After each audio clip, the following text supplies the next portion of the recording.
On revient tantôt avec la Ligue américaine parce que c'est le temps de la carte de baseball de la semaine. Présentation de cartes-dépôt.ca. C'est votre détaillant de cartes sportives et non sportives. Plus de 60 000 articles en vente sur eBay et une cote de satisfaction parfaite à 100%. Marc, notre dévolu Harman Killebrew, ancienne grosse vedette des Twins du Minnesota, qui avait commencé à Washington. Pourquoi? Parce que Washington a déménagé au Minnesota au début des années 60. Mais Washington a toujours eu une équipe. C'est juste qu'on a donné une équipe d'expansion à Washington pour remplacer celle qui était partie. Un peu, c'est le baseball majeur. Des fois, on a des décisions comme ça. Ouais. Bon.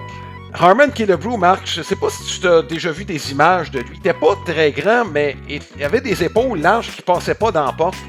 Une ossature, il avait l'air d'un gars de bois. Et quand il y avait un bâton, tu as l'impression que c'était un 2x4 qu'il avait dans les mains. C'était probablement le joueur Moneyball avant Moneyball. La moyenne en carrière de Harman Killebrew, 2,56. Il n'a jamais passé proche de jouer pour 300. Mais c'est d'innombrables saisons de 40 coups de circuit. Il a mené la Ligue américaine 6 fois pour le nombre de coups de circuit, régulièrement 100 buts sur balle pour année. Il était craint. C'est un gars du Midwest américain, puis regarde, c'est un gars d'une modestie exemplaire. Peut-être une des vedettes des années 60 les plus méconnues, justement parce qu'il joue au Minnesota probablement. Ça, c'est une des raisons. Mais tu sais, puis aussi, il n'y avait pas de position. Hein? On cherchait où le placer. Premier but, troisième but. Le frappeur désigné peut-être arrivé 10 ans trop tard dans son cas. Mais il était tellement bon, Marc, qu'on lui en a trouvé une position. Tu comprends? Donc, c'est le genre de joueur qu'aujourd'hui on voit. T'sais, Kyle Schwarber, par exemple, ce serait peut-être le meilleur parallèle qu'on pourrait faire. Si on parle de joueurs contemporains, mettons-le de l'autre côté du marbre, là. Mais c'est juste que Harman Killebrew, physiquement, Marc, c'est un gars, ça paraissait. Il était fait fort. Comme je dis, il était fait comme un gars de bois.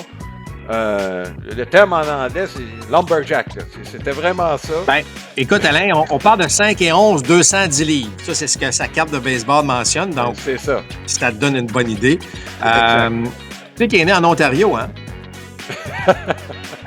Mais c'était la ville de l'Ontario, dans l'Oregon. C'est celle-là qu'il est né. Et ce que tu remarques sur une carte de baseball, c'est que on n'indique pas le nombre de buts sur balle, Alain. Ah non, ça a pris du temps. Ça a pris beaucoup de temps avant de mettre but sur balle. Alors, tu regardes sa moyenne, tu vois, effectivement, c'est un gas de puissance. De toute évidence, c'est assez impressionnant. Là. Mais on voit pas, tu sais, je veux dire, on sait pas. Est-ce que c'est un gars patient, pas patient? Alors, on se fiait beaucoup, évidemment, avec la moyenne au bâton à l'époque. C'est assez flagrant lorsqu'on voit sa carte de baseball là-dessus. Ben oui, tu regardes le nombre de présences au bâton, tu sais, puis si ça dépense pas 600, un gars qui joue à tous les jours, tu te dis, il en a probablement reçu. Quant à la carte comme telle, c'est la série Topps de 1969, 3,75. La carte la plus populaire de cette série, Marc, Reggie Jackson.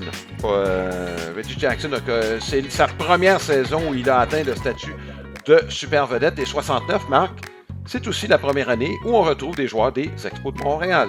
Il y avait 664 au total.